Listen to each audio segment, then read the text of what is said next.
piše o nekih kaznih, da preberem. Zakon o kazni za tistega, ki bo šel po tretjem zvonjenju po deželi Izole brez ognja.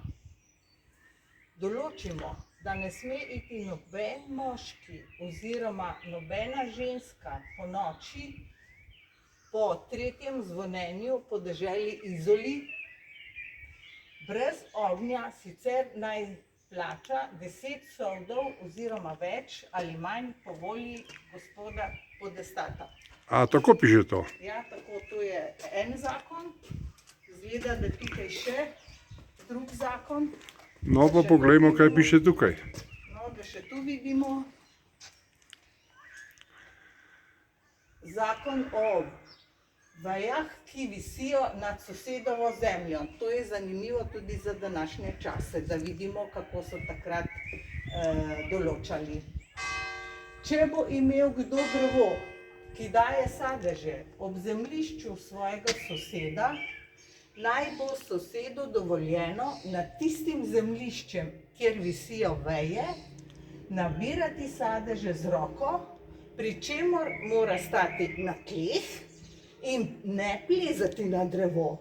Vzame si lahko tudi tiste sadeže, ki padejo na njegovo ozemlje. Pošteno. Pošteno. Pošteno.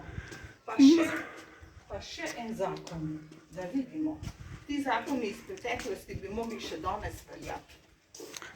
No, pa poglejva, kaj pa piše tu.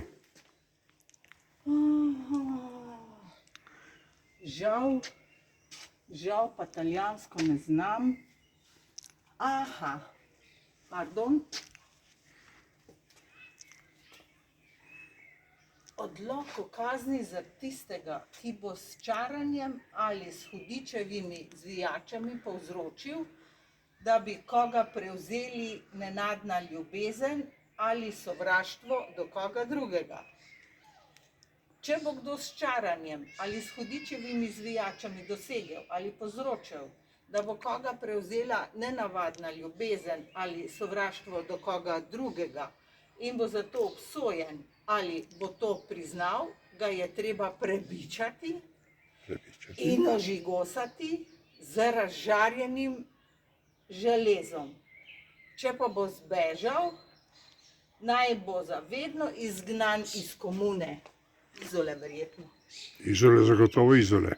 No, to so zakoni, ki so nekoč veljali. Je pa to izpisano iz starega izolskega statuta iz leta 1360 iz prve knjige. No, vidite, pa smo zopet nekaj novega povedali o Izoli.